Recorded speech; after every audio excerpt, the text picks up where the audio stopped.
Bonjour, on est aujourd'hui avec Ulysse Lubin. Et alors moi j'ai l'impression un peu de débarquer parce que c'est Monica qui t'a repéré. Tu étais tombé sur une vidéo de Ulysse, Ouais, assez dingue. je suis tombée sur une vidéo de toi où tu es dans la jungle quelque part. Où est-ce que tu es d'ailleurs? Costa Rica. Oh là là, c'est mon rêve d'aller au Costa Rica. J'avais pas capté que c'était le Costa Rica. Et on voit Ulysse relever des challenges, et notamment dans cette vidéo où je te vois avec des araignées, où je te vois dormir alors qu'il a plu juste avant, t'es en plein air, enfin des trucs, mais je me suis dit, mais c'est quoi ce fou? Et moi j'aime bien les fous, donc je suis pas psy pour rien. Je rigole. Ça me va, je prends ça comme un compliment. C'était merci. Je rigole. Et du coup, tu m'as intriguée, j'ai regardé un peu ce que tu faisais. J'adore tes posts LinkedIn, tu as un franc-parler, t'es brut de décoffrage, comme j'aime. Et je me suis dit, ok, tiens, je suis curieuse de voir comment tu gères justement les questions qu'on va te poser au fur et à mesure du podcast. Mais explique-nous d'ailleurs, tu le feras mieux que nous, qu'est-ce que tu fais en fait? J'aimerais rephraser la question de Monica différemment parce que j'ai l'impression que tu as une activité qui, contrairement à un architecte ou un dentiste, ça peut pas se dire en un mot. Donc quand tu es dans un cocktail et que tu rencontres quelqu'un et il te dit Ulysse, tu fais quoi dans la vie? Tu réponds quoi? Je réponds, je relève 100 challenges à travers le monde pour dépasser mes barrières mentales. Je te promets que je réponds cette phrase à chaque fois et les gens hallucinent. Alors tu dois avoir des gens scotchés en face de toi, ils réagissent comment à ça? Surtout que moi j'incite beaucoup les gens à se présenter non plus par leur fonction, mais par ce qu'ils font et pourquoi ils le font. C'est pour ça que je dis, je relève 100 challenges à travers le monde parce que c'est ce que je fais et pourquoi je le fais pour dépasser mes barrières mentales. Et généralement, ils me demandent juste après, alors c'est-à-dire, c'est quoi, ou quel type de challenge. Et après, je donne quelques exemples. Par exemple, aller survivre une semaine dans la jungle au Costa Rica avec un indigène originaire de la tribu des Bribri. C'était génial, il m'a appris plein de choses. J'ai l'impression que dans un cocktail, on n'a jamais une conversation chiante avec toi. C'est rigolo. Surtout que la typologie des challenges ouvre plein de disciplines différentes. Donc généralement, il y en a peut-être une qui va toucher la personne et qui va attiser sa curiosité, tu vois. Comment elle s'appelle cette vidéo pour les auditeurs qui ont envie d'aller la voir? J'adore, il est comme nous, il se rappelle pas des titres. Une semaine dans la jungle en mode survie, je crois, quelque chose comme ça. Ok, Voilà, si vous tapez survie, vraiment... Ulysse, ça sortira. Parce que moi, là-bas, je suis pas une fan de Arte, de tous ces trucs-là. Ouais. Mais là, vraiment, ça m'a passionnée. Je l'ai regardée jusqu'au bout et c'est passé vraiment très vite. En plus, elle est longue, elle fait bien 40 minutes cette vidéo. Franchement, pour moi, ça a duré 15 minutes. Il y a un truc qui a résonné en moi quand tu as dit que les gens ont tendance à se résumer à leur fonction. Et c'est pour ça que quand je rencontre des gens, je leur demande pas ce qu'ils font dans la vie, je leur demande tu fais quoi avec ton temps? Ouais, c'est ça. Complètement. Moi, mon temps, c'est ça. Hein, c'est de voyager, documenter, explorer. Et comme ça, en plus, quand on demande à quelqu'un tu fais quoi avec ton temps, il peut soit répondre sur l'axe du professionnel ou alors sur l'axe perso, les loisirs, les passions, tout ça. Carrément. Moi, j'aime bien la question qui es-tu? Ah ouais. C'est encore plus violent. Tu dois avoir un blanc en face quand tu dis à quelqu'un dans un cocktail qui es-tu? Tu vois tout de suite si la personne elle est déjà adepte de l'introspection, de la méditation ou autre, si elle a déjà réfléchi à cette question et si elle sait qui elle est ou pas. C'est marrant parce que moi je suis une adepte de l'introspection, de la méditation, tout ça. Mais si tu me demandes qui es-tu, je considère que j'ai pas encore la réponse. Parce que tout au long de notre vie, on continue d'apprendre à se découvrir. Il y a des choses qui ressortent à travers les rencontres, les expériences, etc. Je suis pas dans la capacité de dire je suis tralala. Tu vois. Tu peux déjà donner quelques indices, même si tu sais pas entièrement qui tu es, personne sait entièrement qui tu es. C'est déjà une forme de réponse ce que tu viens de donner. On voit que tu veux me torturer déjà. Ok, un partout, très bien, on retient. Non, mais c'est vrai que je me découvre au fur et à mesure à chaque fois et je pense que c'est important justement de ne pas se mettre d'étiquettes. Moi, j'ai vraiment du mal, même dans ma profession, à mettre des diagnostics, etc. Je suis contre ça et de laisser libre cours à la découverte de soi au fur et à mesure du temps. Je suis d'accord. Quels ont été tes outils d'introspection si tu en as eu? Beaucoup lire, beaucoup plus écrire, me poser plein de questions et essayer d'y répondre honnêtement. C'est ça le plus dur, c'est d'être honnête avec soi-même, je pense. Quand tu dis écrire, Ulysse, c'est une sorte de journal intime? Le journal intime, plus un blog, en fait je commençais à écrire des trucs. Peu importe, mais le fait d'écrire, souvent l'écriture c'est un processus par lequel tu réalises que tu comprends pas vraiment ce que tu es en train d'écrire. Exactement. Et donc quand tu écris sur toi-même, tu te dis en fait, je pensais ça, mais... Ça permet d'être beaucoup plus honnête avec soi. C'est un peu quand on cherche à expliquer un concept à quelqu'un d'autre, c'est là où souvent on s'aperçoit de est-ce qu'on l'a bien intégré soi-même. Complètement, ouais. Et le fait d'écrire, ton écriture va plus lentement que ta pensée déjà. En fait, c'est très thérapeutique et quand tu écris, tu es dans l'action, tu n'es pas trop connecté à ton mental. Du coup, il y a d'autres choses qui ressortent où tu n'as pas la capacité, que tu n'as pas la capacité de toucher quand tu réfléchis juste en fait et que tu es connecté que avec ton cerveau.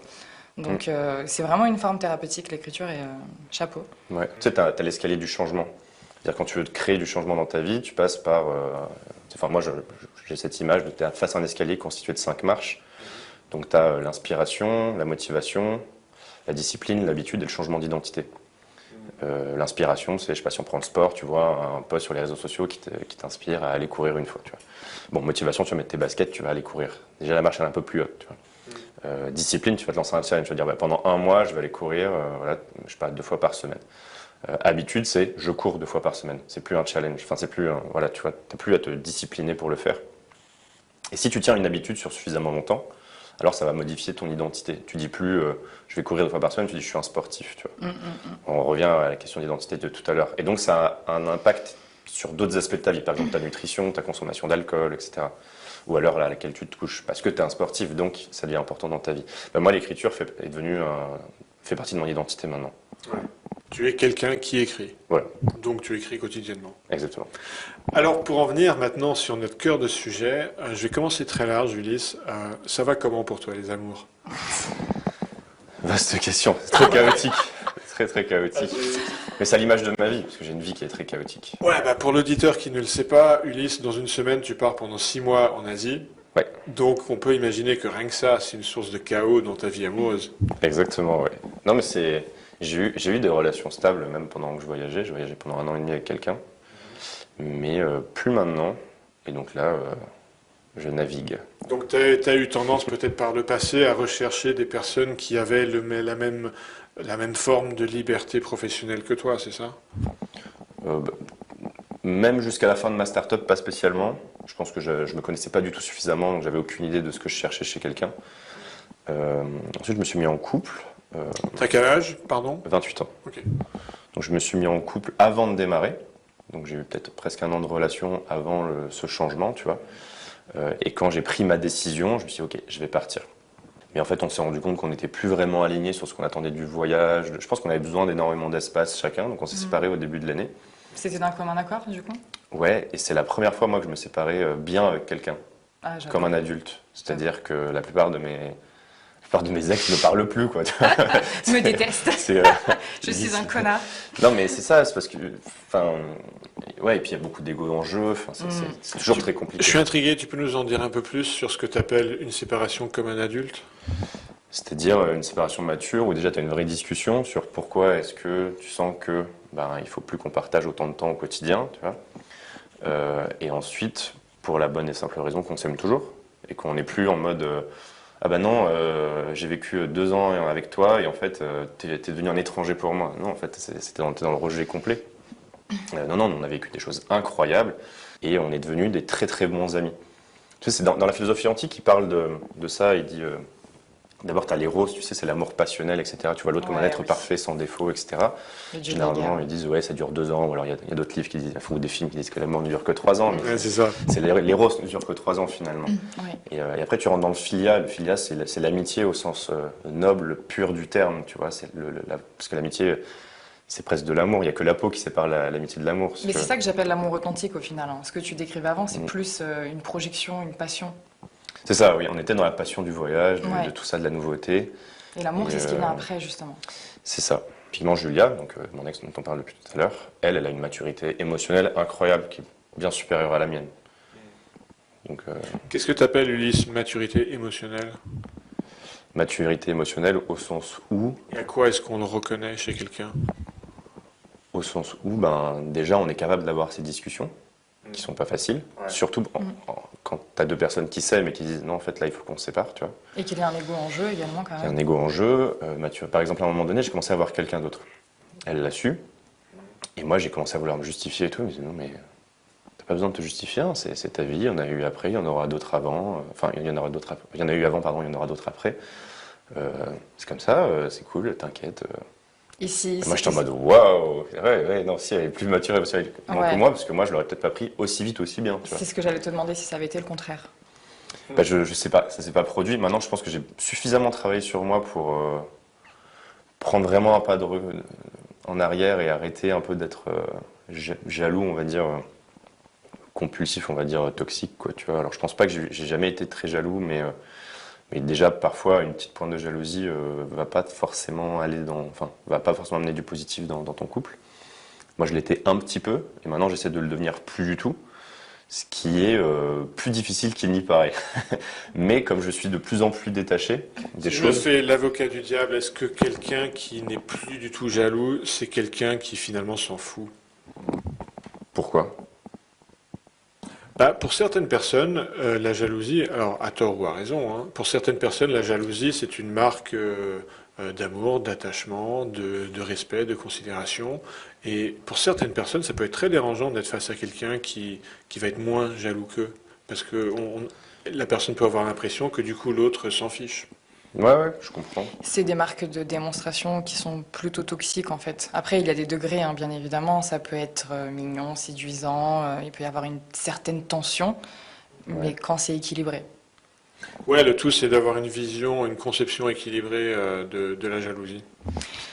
La jalousie se rapproche quand même beaucoup de la possession, quoi. Et moi, j'aime pas trop cette idée que les humains appartiennent à d'autres humains. Donc c'est pour ça que moi, quand moi je repère chez moi un comportement de jalousie, ça m'agace. Je me dis, faut que je travaille sur moi. Appartient ton énergie, tu t'investis, tu t'engages. Euh, Il y a cette forme d'appartenance quelque part. Je crois Quand tu- que peut-être le juste milieu, c'est quand on rentre dans un jeu de possessivité. Ça me fait un peu Mmh. penser à quand on rentre dans un jeu de dominance-soumission. Par exemple, si un homme est dans un jeu de dominance par rapport à sa partenaire, en réalité, elle lui appartient pas. En réalité, elle n'est pas vraiment soumise. En réalité, elle peut faire ce qu'elle veut, c'est son corps. Mais elle peut jouer dans un moment de jeu sexuel à être soumise. Et pareillement, on peut jouer dans un jeu de possessivité. Ouais, je suis Ça, d'accord. ça rentre dans cette même coloration. Ça peut être quelque chose qu'on peut prendre du plaisir, avec lequel jouer, presque à Ouais, mais second à ce degré. moment-là, en même temps, elle l'est. Il faut qu'elle se dise, ok, j'accepte de lâcher prise, j'accepte de lui faire confiance, de m'abandonner, de ne pas contrôler. Donc il y a une forme de d'appartenance à ce moment-là, en tout cas. Ça apporte une, C'est pas une juste un sécurité. jeu. Pour moi, c'est une histoire qu'on se raconte parce que si tu restes que dans le jeu, ben tu t'abandonnes pas réellement en fait. Tu contrôles, tu vois. Ouais, je pense que Ça se il y a discute. matière à débattre, ouais. Vaste sujet, ouais. Ouais, ce sujet. Les challenges qui me plaisent le plus sont ceux qui me font le plus peur, par exemple. Le prochain, c'est le cas. Là, je vais aller en Thaïlande. Donc dans 2 mois, j'ai un Thaï qui m'attend dans une arène sur un ring pour me péter la gueule. Ah ouais, sympa. Donc, T'es maso. j'ai. Tu sais, ça résonne en moi parce que j'ai l'habitude de dire à mes clients coachés que la peur peut être vue comme une boussole qui nous indique la direction à suivre. Complètement. On a une vision très négative de la peur, alors que, enfin, moi, je le vois comme quelque chose d'hyper positif. C'est excitant. Et si t'as peur, ça veut dire qu'il y a un enjeu, ça veut dire qu'il y a quelque chose qui est important, qui se joue là maintenant. Alors, je parle pas évidemment des peurs viscérales, où t'as le danger de mourir immédiat, T'as un tigre en mais dans face de toutes les toi. peurs mentales, tu vois, elles sont liées à. Enfin, ça peut être perçu comme quelque chose de positif. Et donc, moi, il y a quand même peut-être un danger immédiat d'un taille qui veut me Ouais, tuer. quand même. Mais non, mais ça me plaît beaucoup. Évidemment, je vais pas y aller là-bas non préparé. Du coup, pendant un mois, enfin même avant, je vais commencer à m'entraîner un peu doucement au Muay Thai. Puis après, pendant un mois, je vais dans la jungle, sur une île à Koh Phangan, où il y a un boxeur pro là-bas qui a un centre d'entraînement. Et je vais aller m'entraîner avec lui 6 heures par jour, 6 jours par semaine, dans le flow. Il me fait manger le matin, le soir. Donc en gros, je reste dans ma bulle, comme dans les vieux films de Jackie Chan et de Rocky Balboa. Enfin, je suis dans le truc et je vais faire que ça. Et après, je vais arriver prêt. Mais là, tout de suite, ça me fait peur. Et je sais qu'il y a deux challenges en un. Il y a déjà la discipline pendant un mois de faire du sport 6 heures par jour. Et du sport un peu violent, parce que le Muay Thai, c'est quand même pied-point, coup de genou, quoi. Donc c'est l'une des boxes les plus violentes au monde. Et ensuite, il y a cet aspect monter sur le ring. Tu vois, est-ce que moi, j'en suis capable? Je sais pas. J'ai fait plein de challenges fous. Tu plonges à 35 mètres en apnée. Pareil, tu mets un peu ta vie sur la ligne. Mais là, c'est une nouvelle manière de m'explorer, une nouvelle manière de me dépasser. Et c'est ce qui me plaît beaucoup. J'imagine Donc, que je ne voilà. serais pas le premier à te dire que tu me fais penser à Tim Ferriss. Un petit peu, ouais. En Tim français. Ferriss, c'est un auteur, podcasteur américain qui, comme toi, Ulysse, a relevé beaucoup de challenges assez fous et consistant à décomposer un art ou une pratique dans ses éléments les plus impactants pour pouvoir, dans un temps record, par exemple, apprendre un nouveau combat Ouais. ou apprendre une nouvelle langue dans un temps record ou gagner un championnat de danse dans lequel il a jamais fait le moindre pas. Et ouais, tu me fais penser un peu à ça. Ouais, il m'inspire beaucoup. Je connaissais pas. D'ailleurs, j'ai piqué Intéressant. pas mal de ses frameworks d'apprentissage pour ensuite créer le mien. Mais ouais, son blog est génial. Voilà, quoi. C'est une grosse inspiration, Tim Ferriss, pour moi. À quand, Ulysse, Excuse-moi. le challenge, un challenge dans la vie amoureuse? Ça, c'est un challenge de tous les jours, ça. Justement, j'aimerais rebondir. J'ai l'impression qu'il y a une recherche de stimulation émotionnelle en fait dans ce que tu fais. Un besoin de ressentir des émotions fortes. Ouais. Et est-ce que c'est quelque chose que tu t'es permis dans le contact avec les autres, dans le contact avec tes nanas? Ouais, carrément. Ou est-ce qu'il y a un contrôle que tu observes? Non, je suis plus dans le laisser prise quand même. Enfin, dans le lâcher prise, pardon. Typiquement, là, mon dernier challenge, j'ai traversé l'Europe en train en solo. Donc c'est marrant parce qu'un peu avant, on parlait d'oser parler, etc. aux gens. Moi, j'ai dû parler, je pense, à 300 inconnus en un mois. Et j'ai vécu plein de petites romances éphémères dans les différentes villes, mais des trucs hyper intenses, quoi. C'était génial où je me laissais complètement aller. J'étais un peu en mode one life, quoi. Mais par exemple, quand j'étais à Bratislava, j'ai rencontré dans une bar une fille. On a commencé à parler, on a bu, je crois, deux bières ensemble. Tu vois, on n'était pas morts sous, quoi. Et là, elle me dit, ouais, j'ai envie de nager. Je lui dis, ok, mais t'as une piscine ou... Elle me dit, Où veux-tu nager? non, c'est Bratislava. Par contre, il y a un lac, tu vois. Ah, ok, allons au lac. Bon, bah c'est parti, moi je suis en mode, ok, let's go, allons au lac. Donc on va au lac, le lac est fermé, donc on escalade la barrière, etc. On se retrouve devant le lac, et là elle me dit, bon, bah on n'a pas d'affaires pour aller se baigner, on y va nu, quoi. On regarde, moi je dis, bah... allons-y nu, quoi. Et ben à la suite, on se Vous êtes retrouve à nus au poil bord l'un du l'autre, lac. là en face de l'autre, alors que c'était même pas embrassé rien, on se connaissait depuis 1 heure. Et là t'es dans le lâcher prise, parce que tu dis, ouais, je suis tout nu en plein milieu de Bratislava, face à une inconnue quand même. Ouais. Et je m'apprête à aller me baigner dans un lac qui était très froid. Bon, heureusement, j'avais fait un challenge d'immersion dans l'eau gelée, donc j'arrivais à gérer un peu ça. Mais voilà, et puis après, voilà, la suite appartient à l'histoire du lac. Ok, très bien. Moi, je parlais plus de connexion émotionnelle, tu vois, avec l'autre. Parce que là, ce que tu dis, c'est clair que c'est ultra challengeant et que tu as dû vivre des émotions de dingue. Mais plus le moment où tu te montres à l'autre, où tu es vulnérable, où tu laisses tomber tous les masques, tu vois. Je le fais pas trop dans ma vie amoureuse, ça, parce que justement, j'ai pas de relation suffisamment intense pour pouvoir le faire. Ouais, Par contre, je le fais énormément dans ma vie amicale. d'accord. J'ai mis beaucoup d'efforts, moi, à me construire un cercle proche. Moi, j'appelle ça ma tribu, en fait. Hmm. C'était l'un de mes objectifs de 2021, c'était de me créer une tribu. En 2022, c'est de la consolider. Et en 2023, ça va être de l'installer. Et en fait, c'est parce que justement, quand on a voyagé beaucoup avec Julia pendant longtemps, on était très isolés. Et moi, j'ai ressenti un peu ce besoin d'être plus entouré par des gens. Et je me retrouvais un peu moins dans mes amitiés d'antan, d'école d'ingé, parce que ils comprenaient moins ma vie d'aujourd'hui. Eux, ils s'exposent pas sur les réseaux sociaux, ils n'ont pas d'haters ou autre. Et donc, j'avais un peu moins ce lien. Et alors, ça reste mes amis, hein, mais c'est juste pour des raisons différentes. Et donc, je voulais un nouveau cercle. Donc, j'ai mis beaucoup d'efforts, j'ai beaucoup réseauté pour rencontrer des gens qui m'inspiraient. Donc, au début, on se parlait par visio. Ensuite, moi, je voyageais, j'ai dit, bah, ok, je vais organiser un co-living, par exemple. Le premier, c'était en Géorgie, dans le fond de la Géorgie. C'était le bordel, ce truc. Mais c'était génial. On était 10 là-bas. Et ça, j'ai commencé à lier des amitiés fortes avec certaines personnes. Ensuite, j'en ai fait un deuxième à Tenerife où on allait faire du freediving ensemble, donc de la plongée en apnée.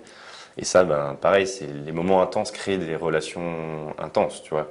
Donc, quand tout le monde est à 20 mètres, sort en apnée, te regarde comme ça, bah, putain, Ulysse, c'est génial de nous avoir amené à faire ça. Forcément, ça crée du lien.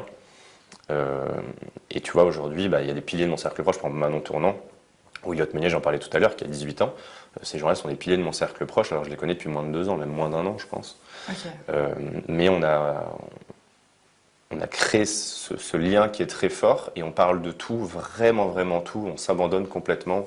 Pour le coup, on a une forme d'honnêteté. Elliot, j'ai passé 1 semaine avec lui dans le Sahara. On a marché 7 jours déconnecté d'Internet et tout. Là, tu as des conversations très profondes qui se créent, quoi. Ah ouais. Ok, donc tu arrives plus facilement avec tes potes qu'avec les filles. Bah parce que j'ai moins l'occasion avec les filles, mais ça m'empêcherait pas de le faire, tu vois. C'est juste que là, pour l'instant, j'ai moins ça. Je suis très fan de l'idée d'avoir une vie chaotique mais intentionnelle. Donc Ouais, bah c'est ça, exactement ça, tu Et vois. du coup, dans ton intention, est-ce qu'aujourd'hui, tu as l'impression qu'il y a de la place pour une vraie relation? Est-ce que c'est quelque chose qui te donne envie dans le mode de vie que tu gères ou est-ce que ça te paraît compliqué? Eh ben, carrément, mais pas dans court terme, parce que bah là, je pars au moins 6 mois en Asie, comme je disais, un peu dans mon délire de samouraï, quoi. Donc, c'est pas le moment, tu vois, pour moi de m'investir dans une relation, parce que j'ai autre chose qui est plus important pour moi maintenant T'as à d'autres faire. priorités, ouais. Par contre, en 2023, dès que je vais atteindre le challenge 50, là, j'en ai relevé 44 à date. Donc au Challenge 50, je vais revenir. Alors je sais pas si je vais revenir en France ou pas, mais en tout cas, je vais chercher un endroit pour m'installer. Et je vais écrire un premier livre sur toutes mes premières aventures et tous les enseignements que j'en ai tirés. J'adore raconter des histoires. Et donc à partir de 2023, je vais me poser dans un endroit. D'ailleurs, c'est possible que je cherche à emmener ma tribu avec moi, qu'on investisse. Par exemple, moi, je rêve d'avoir un village, tu vois. D'avoir un village où tu as que des gens inspirants que je connais, tu vois, qui font partie de la tribu, qui sont là, chacun à sa maison. Donc on ne vit pas en communauté fermée, mais voilà, ça reste ouvert, les gens peuvent venir. Et tu vois, on aurait le café du coin, on aurait le resto. C'est comme une famille. Ah, ce serait fou, Et voilà, et tu mets cet endroit sur la carte parce que du coup on est très visible. Donc j'ai dit, ok, ça c'est mon pote JCK qui dit ça, il appelle ça le philopreneur. Donc c'est l'entrepreneur mais qui a une vraie philosophie de vie derrière. Il met son projet au service de sa philosophie de vie. Tu vois, on pourrait faire le village des philopreneurs, quoi, où tu vas là-bas et tu sais que tu vas avoir, je sais pas, un Elliot qui est en train de lire ici, un JCK qui est en train d'écrire là, ça c'est la maison d'un tel, etc. Il y a un lieu hyper inspirant qui te murmure le fait d'être plus intentionnel dans ta vie. Parce que les lieux te murmurent des choses, tu vois. Tu vois, Los Angeles, ça te murmure la célébrité, par exemple. Tu vas à New York, ça te murmure de gagner beaucoup d'argent, etc. Du coup, quand tu seras dans cette intention et cette envie, est-ce que tu penses que tu seras dans l'optique de te dire, ok, mais là, du coup, il me faudra absolument une nana qui soit libre, entrepreneuse comme moi, ou est-ce qu'une nana qui est salariée et qui mène justement ta vie d'avant, c'est quelque chose qui serait compatible au final, que tu pourrais accueillir, ou tu te dirais, non, je sais que c'est pas compatible? Je pense que ce ne sera pas compatible. C'est un peu Mark Manson qui explique ça avec les demographics, mais l'idée c'est de te dire, ok, enfin, moi je regarde la plupart de mes potes quand même, leurs critères c'est je veux une fille qui soit pas trop moche, pas trop bête et qui habite dans ma ville, quoi, tu vois, et avec qui je m'entends bien avec, quoi. Moi, plus j'avance dans ma quête de moi, et plus je commence à cerner un peu les choses qui je sais par rapport à moi ne matcheront pas.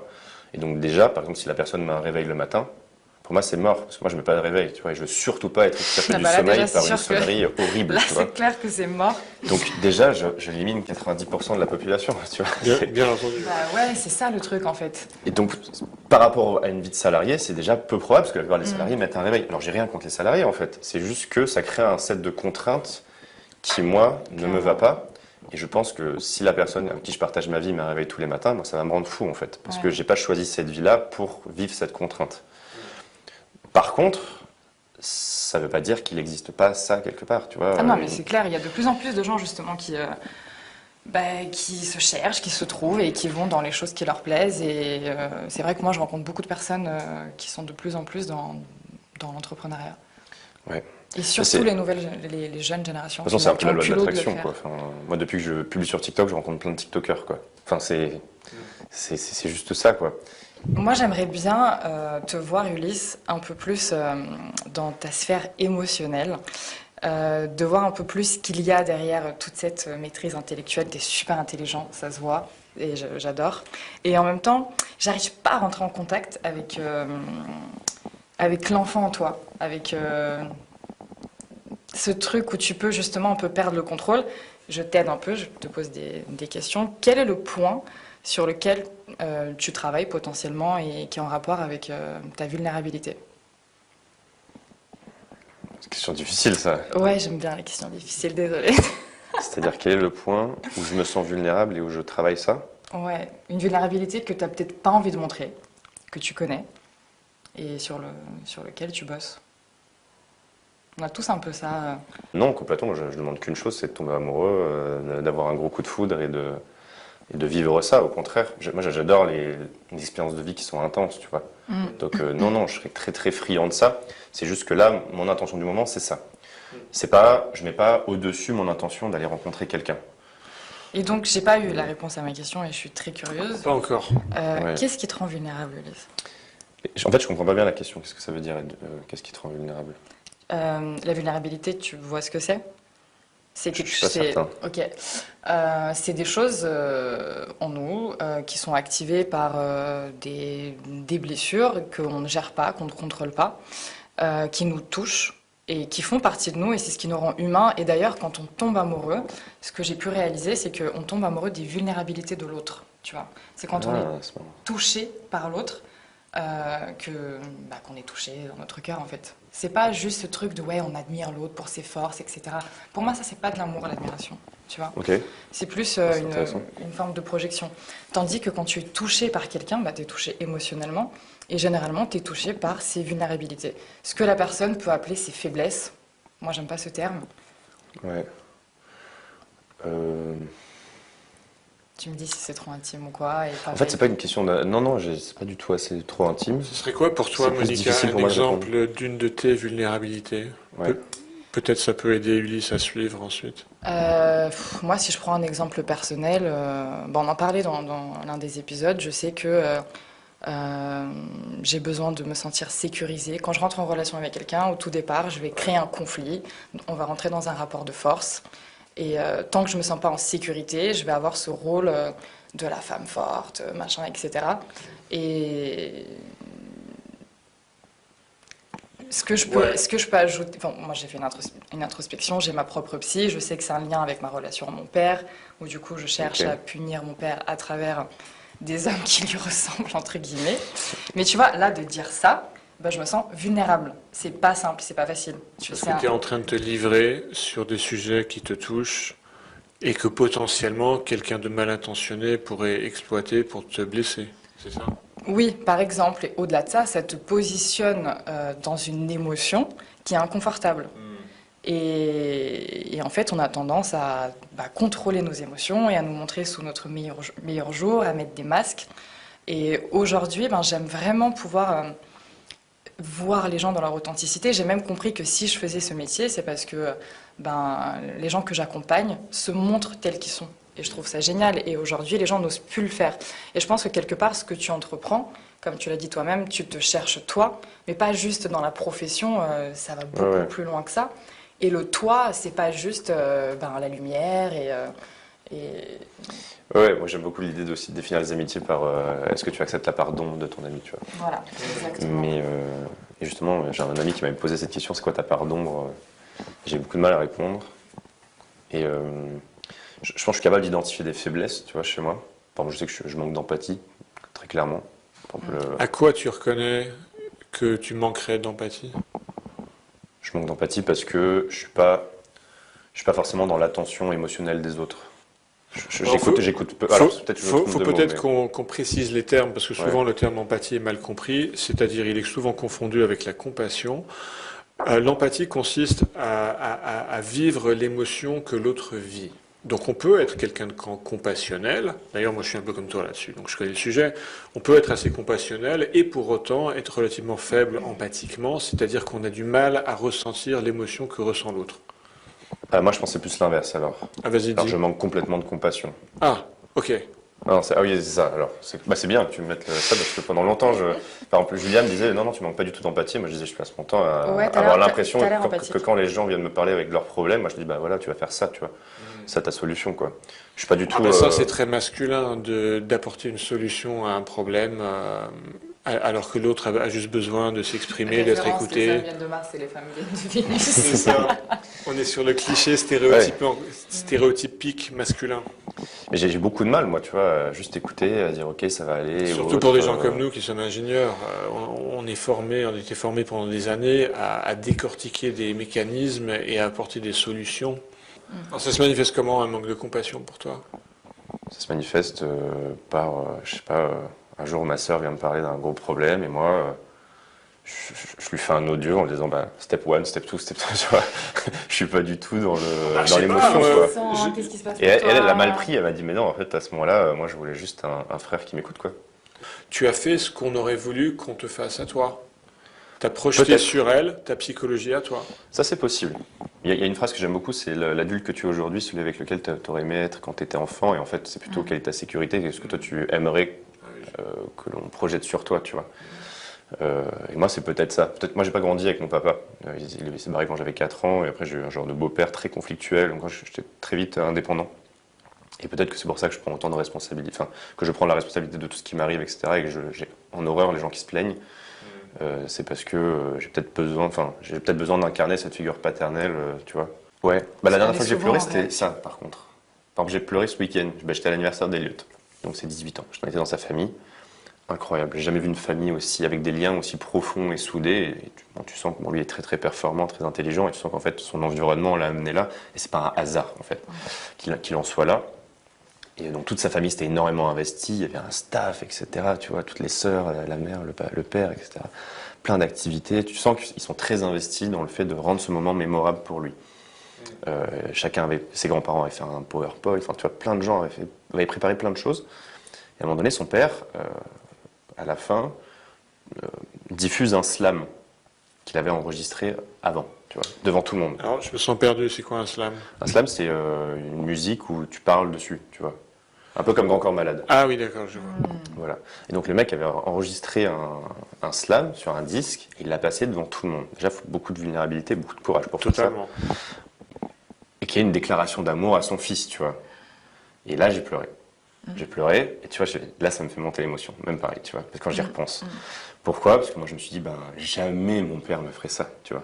Et quand j'écoutais peut-être le début du slam, et la deuxième moitié, en fait, j'étais plongé dans ma famille en me disant, oh, c'est incroyable ce qui est en train de se passer, et moi, j'aurais pas cette chance, entre guillemets. Pour autant, est-ce que je le jalousais? Je pense pas, tu vois, parce que c'est ce qui m'a construit en tant que personne, mais j'ai trouvé ça tellement beau. Sur le moment, il y a tellement peu de gens qui ont la chance de pouvoir vivre quelque chose d'aussi incroyable, surtout pas moi, tu vois. Et ouais, ça m'a fait pleurer, c'était ce week-end. Je te remercie de ta vulnérabilité. Du coup, là, je me suis sentie très fortement connectée. Je crois que tu as eu réponse à ta question, là, non? Sur la vulnérabilité. Peut-être pas, parce que j'ai du mal à mettre des mots dessus. Ah si, là, bah, non, là, tu t'es clairement montré vulnérable. C'est pas simple, c'est super courageux. Totalement, et ouais. franchement, chapeau. Et ça m'a vachement touchée. Tu n'es pas en contact avec ton père, du coup? Si, on se parle une fois tous les 3 mois, quoi. Ouais, mais il y a des non-dits, Au quoi. téléphone, quand il m'appelle souvent pour se plaindre, quoi. Donc en fait, moi, ça me saoule. Du coup, j'ai pas trop envie de l'appeler. Alors que c'est une personne incroyable, très intéressante. Probablement pas du point de vue des responsabilités, puisque lui, il les a pas prises dans mon éducation, mais c'est quelqu'un qui est très très spirituel, qui médite énormément, qui est chaman, qui est artiste peintre, qui a une vie complètement hors norme, pas celle d'un père exemplaire, tu vois, tel que le décrit la société, même si moi j'essaie de m'éloigner un peu plus de tous les modèles préconçus, mais quelqu'un de fascinant avec qui j'adorerais avoir un paquet de conversations. Mais en fait c'est plein trop pour que j'accepte de passer plus de 2 jours Ouais, du coup, à ce quoi. moment-là, t'as l'impression qu'en fait, il n'y a même pas de place pour toi, quelque part. Ouais, puis il a même pas internet, c'est même pas ce que je fais, enfin vite fait quoi, tu vois.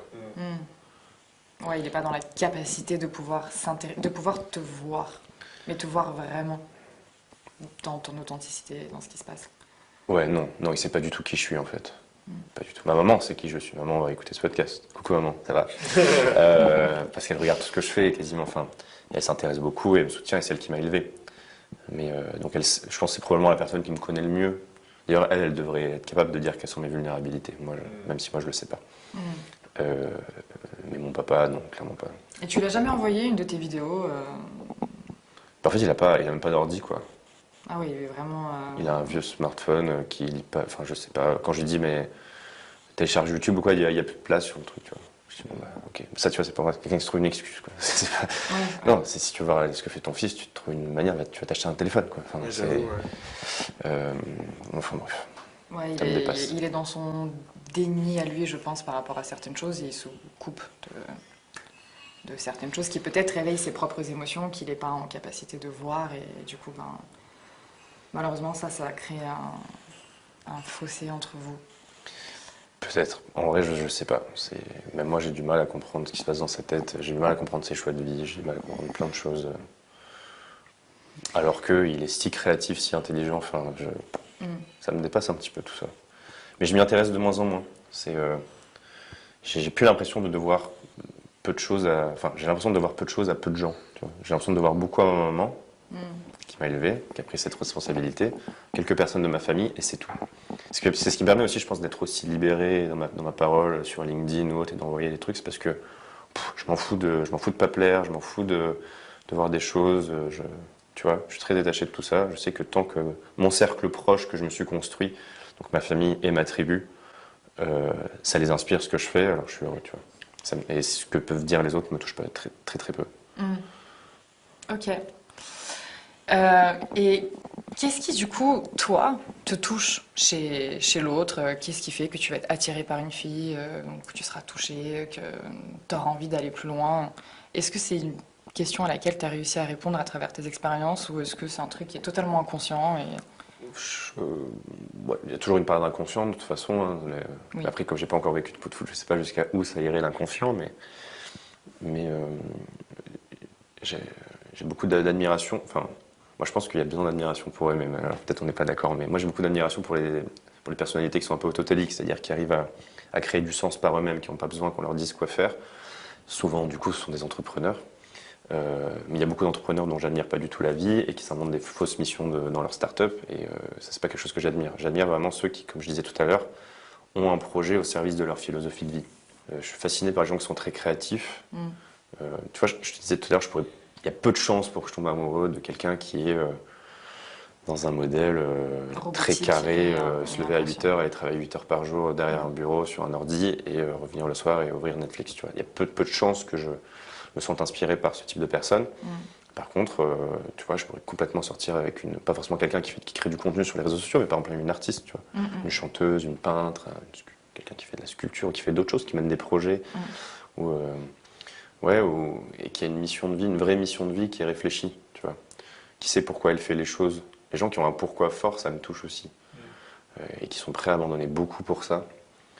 Et parce que moi, c'est ce que je cherche aussi, hein, c'est mon pourquoi, Ouais. tu vois. Donc C'est c'est un peu ma quête de vie. dévotion au sens, en fait. Et moi, je pourrais complètement tomber amoureux, typiquement coup de foot, de quelqu'un qui a énormément mis d'efforts pour développer quelque chose, mais en lien avec sa passion, tu vois, pas en lien avec des fausses motivations comme l'argent ou le statut.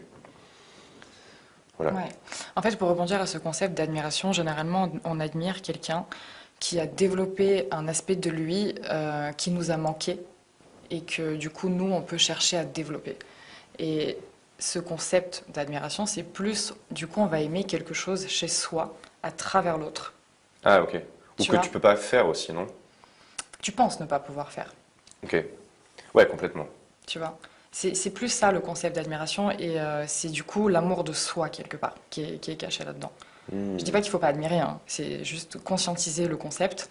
Alors que Je le suis d'accord. contact véritable, l'amour, c'est quand vraiment tu touches des aspects de l'autre qui lui appartiennent, qui sont juste propres à lui et que tu vas rencontrer, tu vois. Ouais, ouais. C'est très juste. Je pense que t'as. Mais ça, en fait, on arrive à ce contact véritable et authentique uniquement quand on accepte de se montrer, ce qui est vachement dur dans le monde d'aujourd'hui.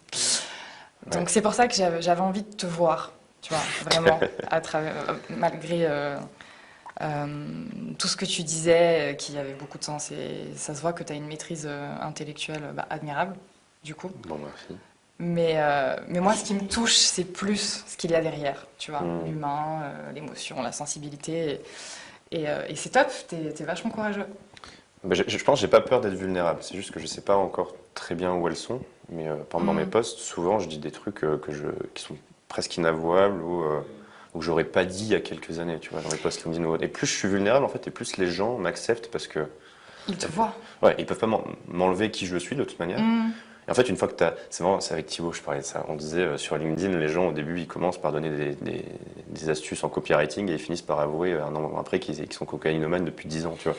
Parce que c'est tellement thérapeutique d'écrire et de publier que petit à petit, tu ouvres ta sensibilité, ta vulnérabilité aux autres. Et après, si tu affirmes quelque chose que tu as fait, bah, les gens peuvent plus te le reprocher, en fait, tu vois. Tu l'as assumé, quoi. Enfin, voilà.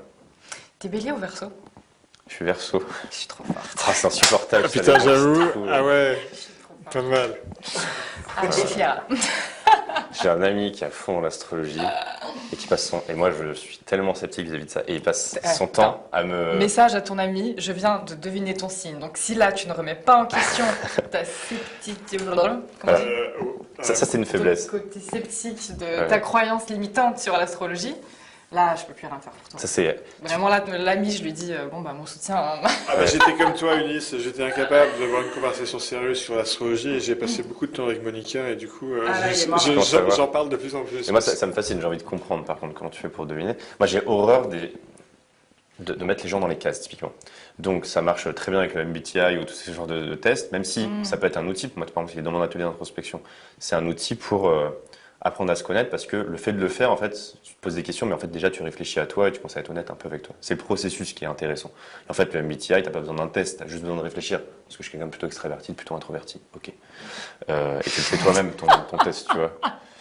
T'as pas besoin d'un milliard de questions pour savoir. Si t'es honnête avec toi, tu le sais, quoi. Pour ceux qui connaissent pas, le MBTI, c'est un test de typologie de personnalité qui décompose la personnalité de chacun dans 16 typologies différentes. C'est ça. Et donc, typiquement, de dire, t'es dans l'une des 16 cases, moi, c'est quelque chose qui me rend fou parce qu'il y a pas de blanc ou de noir. Tu as dans le la I, vie. toi? Moi, je suis NTJ. Ah, t'as le E, t'es extraverti? Ouais. Ok. Mais je pense que, pareil, ça veut rien dire d'être extraverti. Il y a des phases de ma vie dans lesquelles je suis extraverti. Oui. Il y a des phases de ma vie dans lesquelles j'ai envie d'être profondément seul. Non, mais bien sûr. Mais c'est plus complexe que ça. Et C'est puis beaucoup plus l'astrologie, complexe, c'est tu encore vois. autre chose. Je vois l'astrologie comme un peu comme le MBTI dans le sens où c'est une façon de j'aime pas le mot catégoriser, mais de Factoriser, caractériser plutôt les différents êtres humains dans certaines typologies, un peu comme on le fait avec le MBTI. Et je soupçonne que la position du Soleil et des planètes, c'est comme une métaphore et c'est pas peut-être à prendre littéralement. Mais ça n'engage que Comment moi. je t'explique que je devine le signe des gens? Parce que c'est pas la première fois que ça C'est arrive. ça Tu qui est le sais. fascinant. Ah ben j'ai pas la réponse et je reste à l'aise à ne pas avoir la réponse. Je ressens pas le besoin de parachuter une réponse à tout. J'ai pas encore la réponse. C'est un mystère. C'est intéressant. Je suis intrigué parce que Monica, tu le fais avec une remarquable fiabilité, reproductibilité, robustesse. Ouais, c'est étonnant. J'ai une petite anecdote là-dessus. J'étais en Turquie justement avec cet ami-là. Et on buvait un coup. Et je sais plus, on était avec un petit groupe. Je pense qu'on était 4. Il y a une fille qui arrive, donc une Turque. Alors je sais plus comment elle était arrivée là, mais elle était là. Et elle arrive et je sais pas, en 10 secondes, elle me dit toi t'es Verseau quoi. Ça se met sur toi. Et Je moi me quand même avec le moi bélier. j'hallucinais. Enfin j'étais en mode qu'est-ce qui se passe là? Et après, surtout que moi j'ai vraiment beaucoup de mal à me dire ça. Et en fait on était 4 et sur les 4 elle a deviné 3 signes astrologiques. Et moi j'étais dans une forme de déni complet, tu vois. Ouais. Et j'ai dit Je c'est ne veux pas impossible quoi. Et mon esprit cartésien ne voulait pas quoi. Donc c'est un sujet qui m'intrigue. Voilà. Il faut que. C'est passionnant. Qu'est-ce qui te fait dire que moi je suis Verseau? En coulisses. Ah non, vas-y. Vas-y. Non, dis. On Rends-toi vulnérable, putain, Monica. Je suis vulnérable. Je suis morte. Qu'est-ce qui me fait dire que t'es Verseau? Parce que j'ai discerné chez toi des caractéristiques types du Verseau qui sont évidentes. Au-delà de ça, il y a des choses que je suis pas capable d'expliquer d'une manière intellectuelle. Je te disais tout à l'heure que j'étais vachement intuitive. C'est pas pour faire beau, hein, c'est vrai. Et ça se ressent dans ton énergie, dans ce que tu reflètes, dans le contact avec toi, tu vois. Mais c'est-à-dire. Mais je te jure, je sais. Elle boit un peu comme moi tout à l'heure. Son énergie, elle est comment? Elle boite en- Comment tu pourrais décrire son énergie? Bah, il a un côté détaché émotionnellement. Il a l'air détaché de ses émotions. En même temps, tu sens une profonde humanité, une profonde empathie. Et je pense qu'en vrai, tu es vachement touché par plein de choses, mais que tu le fuis parce que ça te fait trop peur de te retrouver hors contrôle de ces émotions-là. Et quelque part, je pense que tous les challenges que tu relèves, ben, ça te permet du coup aussi de pouvoir te reconnecter à tes émotions parce que sans ça, je pense que tu galères. Ouais, c'est possible. C'est ça quand on fait des podcasts avec des psys, tu vois. Tu vu tu repars Ah, je suis désolée. avec une feuille de route. Mais là, c'est pas grave. C'est bien, j'ai une séance gratuite. C'est trop bien. Non, franchement, je suis même pas ma Non, mais psy. c'est bien, c'est bien, c'est bien. Non, Je pense que c'est- t'as raison. Je pense que tu touches, que c'est assez juste. Ok, Même si je l'ai pas entièrement assimilé. assimilé, je pense Ouais. qu'il y a beaucoup de vrai là-dedans. Ça et plein Après, de d'autres- là à dire que je suis Verseau, Non, mais ça et plein d'autres choses. Le côté, voilà, tu recherches la liberté, t'es rebelle, t'es anticonformiste, bon, ça. enfin plein de choses. Ok.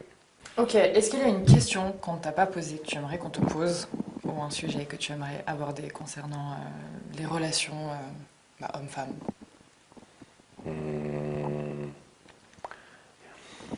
Il y a un sujet que j'aime bien, c'est pas cool d'en parler.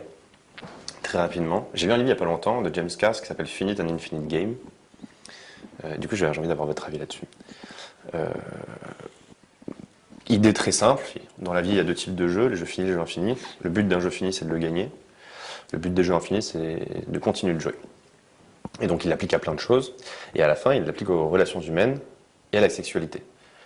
Par exemple, la séduction est un jeu fini. Une fois que tu as séduit la personne, que tu as réussi à gagner le jeu, hop, ça y est, tu sors avec, tu vois. Évidemment, après, ça peut continuer. Certains pourraient défendre que c'est que le début du vrai jeu. Exactement, mais c'est quand je dis, voilà, tu vas jusqu'à l'acte 2, vas-y, on va coucher la première fois ensemble, par exemple. Tu vois. Entendu. Ça, c'est un jeu fini. Ouais. Parce qu'à la fin, tu as une récompense ou un objectif qui est atteint. Et ce qui est hyper intéressant, c'est qu'ensuite, il va chercher, d'un point de vue sexuel, qu'est-ce que ça veut dire de jouer un jeu infini. Exemple de jeu fini, tu couches avec une personne pour lui donner un orgasme, ou toi pour jouir. Ça, c'est un jeu fini, parce que tu as joué, tu as gagné. Tu vois. Voilà. Et du coup, il définit dans les sexualités infinies le fait de justement ne plus avoir de cases, ne plus avoir de définition, de rien du tout. Si tu es dans une forme de sexualité infinie, tu n'es pas homosexuel ou hétérosexuel. Tu n'es plus en couple ou célibataire. Tu ne joues plus à l'intérieur des limites, tu joues plus à l'intérieur des règles, tu joues avec les règles, tu joues avec les limites. Et donc tu définis plus du tout ça. Et donc pareil, plus de forme de jalousie, plus de forme de rien du tout. Et moi, c'est quelque chose qui m'inspire beaucoup. Et justement, dans mes prochaines relations, je vais probablement me poser la question de ok, comment est-ce que je pourrais avoir des relations de type plutôt infini, avec une sexualité de type plutôt infini. Ce qui demande de remettre pas mal de choses en question. Par exemple, moi qui suis quand même très très hétérosexuel, me dire en fait non, je me définis plus comme tel, tu vois. Juste, je sais pas, je suis, tu vois, et puis je peux tomber amoureux de n'importe qui, quoi. C'est pas facile, tu vois, de se dire ça. Et je trouve ça génial, tu vois, de pouvoir se dire ok, je me définis plus comme tel. Mais alors, encore plus dur que ton orientation sexuelle, c'est le couple, tu vois. Et dire en fait, je vais questionner toute forme d'engagement et toute forme de case. Et on n'est même pas en couple libre, non, on est juste, il y a plus du tout d'étiquette, tu vois. Donc voilà, ça m'inspire beaucoup. Je sais pas quelles sont vos Moi, je idées pense là-dessus. qu'on a besoin de cadres pour évoluer. Pourtant, je suis pas très structurée cadre, mais justement, je me permets de le dire Oui, parce que très longtemps, je réfléchissais comme toi. J'ai même tenté une relation libre. J'étais dans ce truc de amour inconditionnel, on appartient à personne, gna gna gna gna gna. J'avais une phase comme ça dans ma vie, et puis après, je me suis rééquilibrée. Pour moi, c'est une forme de fuite, encore une fois, à l'investissement, à l'engagement et au fait de vivre tout ce que nos émotions vont nous faire vivre, parce que quand on est humain, l'ego, il est là, quoi qu'il. Même si on rêve de ce concept d'infini, ce que tu dis, on a des limites humaines tant qu'on est dans cette incarnation dans laquelle on est, et on doit dealer avec l'ego. On ne peut pas le mettre de côté. Les gens perchés spirituellement qui disent « moi j'ai plus d'ego », c'est de l'ego. Tu vois. Donc c'est très beau sur papier, mais je pense qu'en tant qu'humain, avec nos limites humaines, c'est impossible à mettre en œuvre. Et je vais te ramener un truc, si tu ne crées pas de cadre, si tu ne crées pas de couple, demain vous allez faire des enfants. C'est important pour toi, je pense, d'être un père investi et responsable, du coup. Ouais. Comment tu vas gérer tout ça?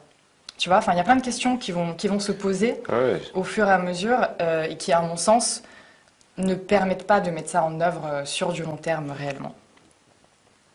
C'est mon avis. Non, mais c'est intéressant. Moi, j'ai pas d'avis particulièrement. Moi, j'entends dans cette idée de fonder un couple selon le jeu infini, j'y vois une contradiction fondamentale dans le sens où s'il n'y a pas de règles, s'il n'y a pas de contrat, si chacun peut tout faire dans toute situation, j'ai l'impression que ça s'appelle être un célibataire, parce que comment qualifier le partenaire si on ne peut pas définir ce que c'est qu'un partenaire, si le partenaire n'a pas une situation ou un statut privilégié ou particulier qu'on peut décrire, parce que si on enlève toutes les règles, dans ce cas-là, on ne peut pas définir que c'est un partenaire, non? Et dans ce cas-là, ce sont deux célibataires. Dans cette idée, il n'y a même pas... En fait, en couple ou célibataire n'existe plus non plus, tu vois. Il n'y a plus de règles, il n'y a plus de cadre. Il n'y a plus de cadre, En fait, tu joues plus dans les limites, quoi. Tu joues vraiment juste avec les limites et tu te dis, je ne suis plus... Enfin, je sais pas. Moi, je pense j'ai plus de rôle, en gros. Ouais, c'est ça, j'ai plus de rôle. Et... moi, je sais pas, en fait. C'est pour ça que je vous posais la question, mais je trouve ça inspirant, je trouve ça intéressant. T'es d'accord ou pas que t'es obligé d'être célibataire dans ce modèle-là? Ou est-ce que la notion même de célibataire, tu la rejettes aussi? Tu rejettes même la notion de célibat. Tu es juste dans un... Enfin, par exemple, tu vas faire... C'est plus tu es amoureux d'eux, mais tu es l'amour, quoi, tu vois. Non, mais je vois ce que tu veux dire. Expérimente. Expérimente, Ouais, vois comment de toute tu façon, faut vis, vois tester, comment ouais. ça se passe pour toi. Moi, j'ai envie de dire que c'est fondamental d'avoir des rôles parce que c'est eux qui permettent la création de quelque chose, la concrétisation de quelque chose, enfin l'existence de quelque chose. Et un sujet, rien à voir, mais en même temps c'est un peu relié. Je parlais avec un ami entrepreneur hier qui est en train de divorcer et qui était associé avec sa femme. Et justement, je lui disais, mais il faut jamais faire ça. Parce que c'est super important, la définition des rôles. Et si on se perd dans les rôles, du coup, ben, on ne peut plus nourrir, par exemple, le rôle du couple, du partenaire. On va beaucoup plus nourrir le rôle de l'associé. Donc, les fameuses entités, tu sais, dont on parle souvent dans nos épisodes. Et en vrai, la définition de rôle est importante. Ce qui, pour moi, est différent des étiquettes. Tu vois? Oui, ouais, je vois ce que tu veux dire. Mais c'est intéressant, on explore et j'adore le sujet. Merci. Ouais. Eh ben, la discussion a été longue et profonde et surprenante à de nombreuses reprises. Mais je savais que ce serait passionnant, ça se voit qu'il est passionnant. Ah, je vais rougir. Non, non, mais c'est... Pour ceux qui nous écoutent et qui ont été stimulés par Ulysse Lubin et qui voudraient en savoir plus, voir davantage de ce que tu fais, te contacter, travailler avec toi, qu'est-ce que tu peux leur proposer? Pour nous suivre sur les réseaux, c'est Ulysse Lubin partout. Donc YouTube, LinkedIn, Insta, TikTok. Et après, pour aller plus loin dans la connaissance de soi, c'est ce dont on parlait de toute façon un petit peu, et ça se voit que moi j'ai encore un long chemin à parcourir sur le sujet des relations. Moi j'ai créé un atelier d'introspection, c'est un programme de 40 jours pour retrouver sa voie. Donc chaque jour on ouvre une petite case et dedans c'est comme un petit calendrier de l'Avent et dedans il y a des exercices avec des ressources à explorer, des citations à méditer, des questions à se poser. Ça vient avec un petit carnet de l'introspection Trop bien. pour rassembler toutes ces réflexions et l'idée c'est d'apprendre à être honnête avec soi. Et on parlait de l'escalier du changement et de créer une habitude introspective, pas juste se dire ok là je fais un exercice et ça y est je vais savoir qui je suis ou autre. Non en fait l'introspection ça commence un jour et ça termine jamais. Et donc de créer cette habitude au quotidien et d'en savoir plus sur qui on veut devenir et dans quelle direction aller, quoi. Quand tu dis un atelier, on est d'accord que c'est pas quelque chose de présentiel en Non. physique, c'est quelque chose qu'on suit à distance, Ouais. donc, où que soit le client. C'est ça, c'est une petite plateforme où tu accèdes et en fait dedans tu as 40 cases, tu ouvres ta case et dedans hop t'as l'exercice. Trop bien, donc on peut te contacter quelle que soit la position géographique. Yes. Ouais, complètement. Génial. De toute façon moi je suis toujours parti à droite à gauche. On te suivra, j'invite vraiment nos auditeurs à le suivre. Moi, je suis quelqu'un qui ne suit pas beaucoup de gens sur Insta, LinkedIn, tout ça. Je suis pas facilement touchée au final par certaines choses que je peux voir sur les réseaux. Et sincèrement, Ulysse est super intéressant, il est passionnant. Il y a vraiment des choses qui font que tu inspires dans ce que tu dis et on a envie d'en savoir plus. Donc allez-y et n'hésitez pas à nous faire vos retours. Vous pouvez contacter Alex sur Couples Inspirants et moi sur Monica MTC. Merci de ton écoute. N'hésite pas à partager cet épisode si tu penses que ça peut éveiller des consciences chez certains. On t'embrasse très fort et on te dit à lundi prochain. Bye. Bye bye. Salut.